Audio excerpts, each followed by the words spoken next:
Welcome student, very short process, একদম সহজ করে ভাবো। Aldehyde ketone carboxylic acid class 1B দেখো প্রিপারেশন আমাদের চলছিল। আগের দিন আমরা 5টা প্রিপারেশন করেছিলাম, ঠিক আছে? আজ 6 নম্বর থেকে স্টার্ট করব, ঠিক আছে? তো এক এক করে দেখো প্রিপারেশন গুলো বলছি। দেখো ফার্স্ট আছে ওজোনোলিসিস, এটা 11 এ পড়েছিলে, একদম ওজন দিয়ে করা, তাই না? O3 দিয়ে সিম্পল ভাবো, ঠিক আছে? একটা অ্যালকিন নিয়েছি, তাতে দেব ওজন O3 দিলে তোমরা দেখেছিলে এই O3 এই ডাবল বন্ড ভেঙে পুরো একদম ডাবল বন্ড পুরো ভেঙে চূর্ণ করে এখানে অ্যাড হয়েছে, যুক্ত হয়েছে। কিভাবে? CH2 এইখানটায় দেখো এরকম কুঁড়ে ঘর হয়েছে, হ্যাঁ কি না? দেখো পুরো কুঁড়ে ঘর হয়েছে, দেখো কি?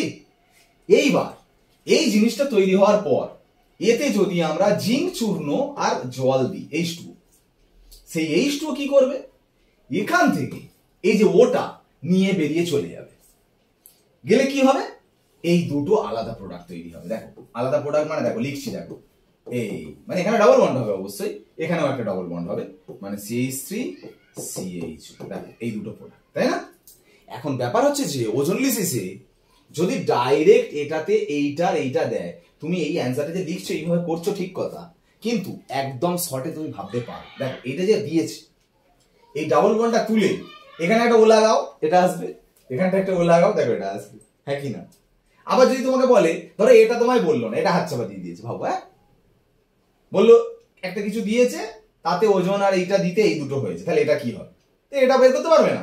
ও দুটোকে তুলে দাও না, দিয়ে ডবল বন্ড দুটো এখানে জুড়ে দাও, দেখো এটা তৈরি হয়ে যায়। দেখো ও দুটোকে তুলে দিয়ে ডবল বন্ড দিয়ে জুড়ে দাও, দেখো এটা হয়ে যাচ্ছে।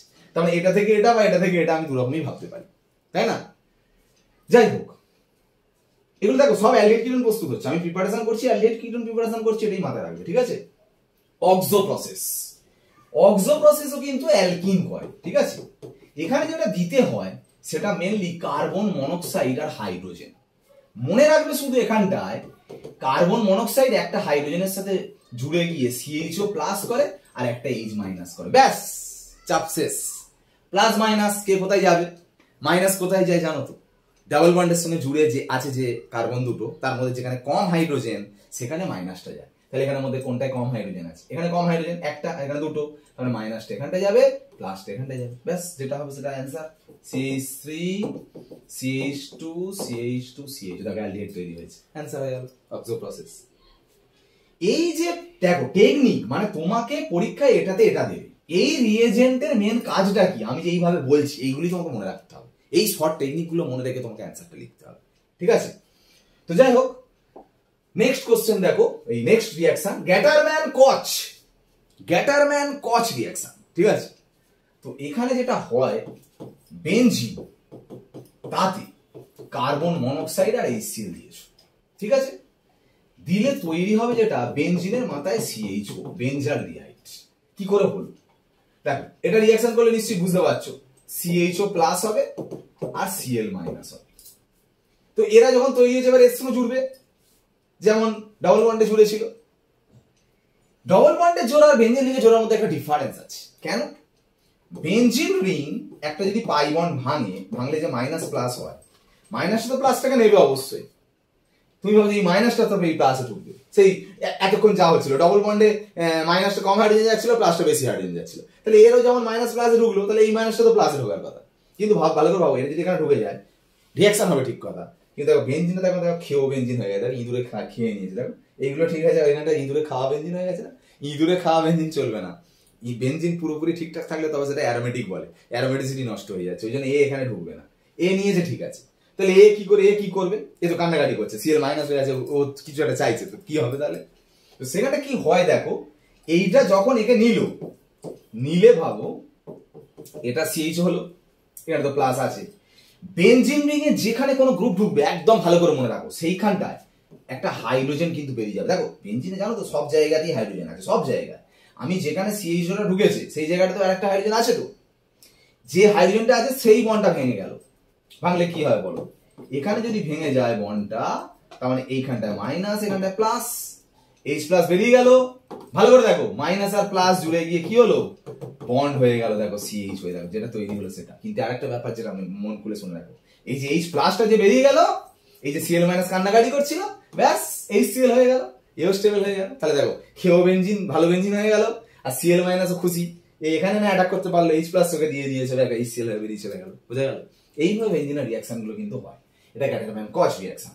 নেক্সট রিয়াকশন হচ্ছে গ্যাটারম্যান। একটু আলাদা গ্যাটারম্যান কচ আর গ্যাটারম্যানের মধ্যে। এখানে যেটা দিতে হবে সেটা হচ্ছে HCl এর সাথে দিতে হবে HCl, ঠিক আছে? তো এখানে HCl এর N এর লোন পেয়ার আছে, সে গিয়ে এই H টাকে অ্যাটাক করবে, Cl টাকে বের করবে, করলে হবে এইটা। এই N ইলেকট্রোনেগেটিভের মাথায় যখনই প্লাস হচ্ছে, এর সঙ্গে সঙ্গে এই বন্ডটা ভেঙে ইলেকট্রন নিয়ে নেবে, নিলে হবে কার্বনের মাথায় প্লাস আর Nটা নিউট্রাল হয়ে গেল। সেম কেস প্লাস মাইনাস হয়েছে, কিন্তু বেঞ্জিন রিং ভাঙবে ঠিক কথা প্লাস মাইনাসে, মাইনাসটা প্লাসকে নেবে, কিন্তু মাইনাস কিন্তু এই প্লাসে ঢুকবে না। কেন? ওই বেঞ্জিনটা খেও বেঞ্জিন হয়ে যাবে বলে, বুঝতে পারলে? এটা CH ডাবল বন্ড NH হলো, এখানটা প্লাস আছে, এখানটা H, সেম কেস, এই বন্ডটা H টা ভেঙে যাবে, গেলে আবার নরমাল বেঞ্জিন ফিরে যাবে, CH ডাবল বন্ড NH হয়ে যাবে, আর এদিকে H টা HCl এর সাথে HCl হয়ে বেরিয়ে যাবে। এটা অ্যান্সার। এতে যদি আবার জল দাও, দিলে এখান থেকে আবার অ্যামোনিয়া বেরিয়ে চলে যাবে, গেলে দেখো বেঞ্জালডিহাইড হচ্ছে, ওই জন্যই অ্যালডিহাইড প্রিপারেশন। এটা দেখো CH তৈরি হয়ে গেল। বোঝা গেল ব্যাপারটা? এইভাবে প্রিপারেশন গুলো হচ্ছে, ঠিক আছে? তো নেক্সট প্রিপারেশন দেখো, ফ্রম ডাইঅ্যালকিল ক্যাডমিয়াম। এটা কি ডাইঅ্যালকিল ক্যাডমিয়াম? মানে R2CD, মানে ডাইমিথাইল ক্যাডমিয়াম, এইগুলো আর কি। হ্যাঁ, এইগুলো R2CD ডাইমিথাইল ক্যাডমিয়াম। অ্যাকচুয়ালি এটা ইউজ করা হয় অ্যাসিড ক্লোরাইডে দেওয়া হয়, যে কোনো অ্যাসিড ক্লোরাইড মানে RCOCl এ দেওয়া হয়, এই জিনিসটা দেওয়া হয় ডাইমিথাইল ক্যাডমিয়াম। দিয়েছো?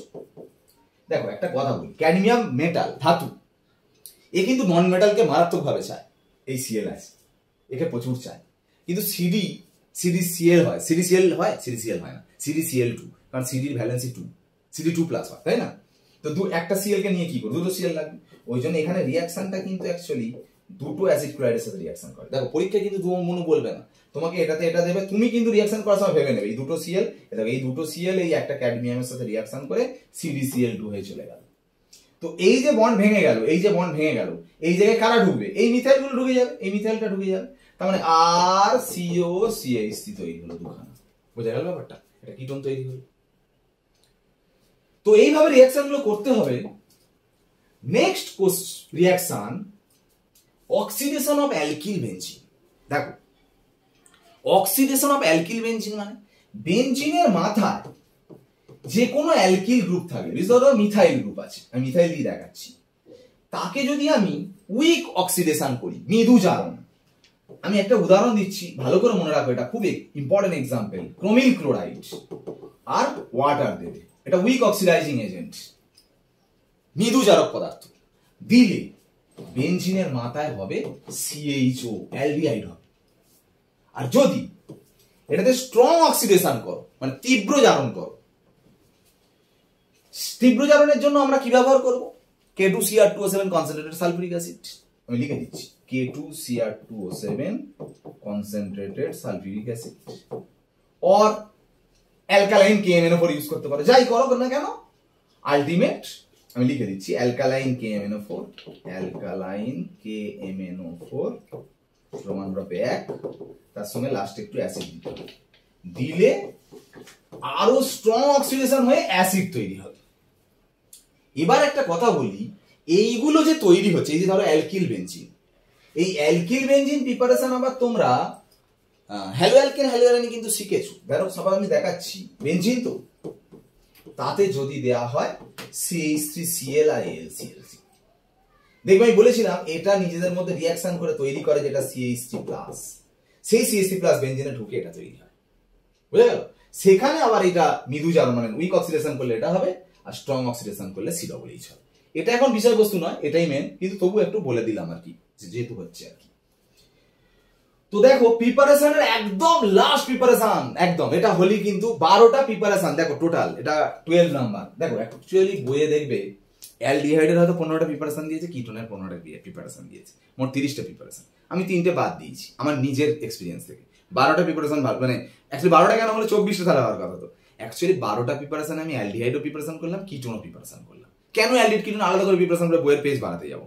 আমি যদি ভালো করে বিষয়টা শিখে নি কিভাবে কি হচ্ছে না হচ্ছে, তাহলে যেটা অ্যান্সার আমি তো নিজে থেকেই লিখতে পারবো, আমার আলাদা করে পড়ার দরকার নেই। আমি টোটাল 12টা প্রিপারেশন করবো, 12টা প্রিপারেশন থেকে যে কোনো অ্যালডিহাইড কিটোন প্রিপারেশন আমরা করতে পারবো, ঠিক আছে। তো লাস্ট প্রিপারেশনটা দেখো, ফ্রাইস রিঅ্যারেঞ্জমেন্টটা কি। ফ্রাইস রিঅ্যারেঞ্জমেন্টে যেটা হয়, এটা OCOR এই ধরনের একটা কম্পাউন্ড থাকে বেঞ্জিনের মাথায়। এতে যদি অ্যালুমিনিয়াম ক্লোরাইডের সাথে হিট দেওয়া হয়, দিলে যেটা হয় বেঞ্জিনের মাথায় OH, অর্থ পজিশনে COR আর প্যারা পজিশনে একটা COR, এই দুটো জিনিস তৈরি হয়। এগুলো কিটোন কিন্তু। আচ্ছা আমি যদি তোমাকে সিম্পল কোশ্চেন করি, দেখো CORটা নয় এখানে ছিল বলে এইগুলোতে এসছে, খুব ভালো কথা। ও ছিল তো, ওই আবার এইচটা কোথা থেকে এলো?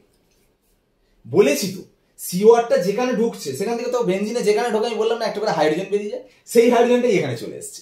আমি সিম্পল একটা দেখাচ্ছি, দেখো ধরো এই বন্ডটা ভেঙে গেছে, এই বন্ডটা ভাঙলে এটা O মাইনাস আর COR প্লাস হলো। এবার এই মাইনাস দেখো রেজোন্যান্স করছে, দেখো রেজোন্যান্স করলে কোথায় মাইনাস এলো? অর্থতে মাইনাস এলো, অর্থতে মাইনাস এলো। সে গিয়ে COR কে ধরবে, ধরলে অর্থতে COR তৈরি হয়ে গেল। যেখানে গ্রুপ ঢুকবে সেখানে কিন্তু একটা হাইড্রোজেন আছে, সেই বন্ডটা ভেঙে যাবে, ভাঙলে এটা মাইনাস হয়ে গেল। এখানে একটা COR আছে, তো COR যেমন আছে থাকবে। আর এখানে যে ডবল বন্ডটা ছিল দেখো আবার খেও বেঞ্জিন হয়ে গেছে, দেখো খেও বেঞ্জিনটা আবার পূরণ হবে। দেখো এইটা এখানে গেল, এটা এখানে গেল, গেলে কি হবে ভালো করে খেয়াল করে দেখেছি কি? O মাইনাস, দেখো এইটারাম পড়ে এইটারাম গেলে মানে ওর মাথা মাইনাস হলো, যেমন COR আছে থাকবে, তো এই O মাইনাসটি কিরকম ভাবে থেকে যাবে, এইখান থেকে যে Hটা বেরিয়ে গেল মানে H প্লাস বেরিয়ে গেল, সেই H প্লাসটাকে ধরে নেবে, নিয়ে OH হয়ে যাবে। তার মানে দেখো বেঞ্জিনের মাথা OH, অর্থতে COR, সেটাই তো হয়েছে। আমি এই পারে COR দিয়েছি, তারা এই পারে, আমি এই পারে করেছি, বুঝতে পারলে কথাটা?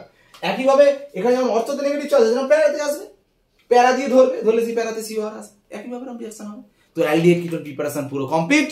আমরা সামনের দিন অ্যালডিহাইড কিটোন রিঅ্যাকশন নিয়ে আলোচনা করব। দেখো অর্গানিকে 100% মার্কস পেতে হবে, একদম বিশ্বাস রাখছো তো সবাই? অর্গানিকে 100% মার্কস পেতে চাইলে প্রত্যেকটা ক্লাস ভালো করে দেখো, তুমি শিওর বলছি আমি 100% মার্কস তুলে দেবো, ঠিক আছে? তো পরের দিন অ্যালডিহাইড কিটোন রিঅ্যাকশনের পরের ক্লাসে তোমরা অবশ্যই জয়েন হবে। আজ ক্লাস এখানে শেষ করলাম, ওকে বাই।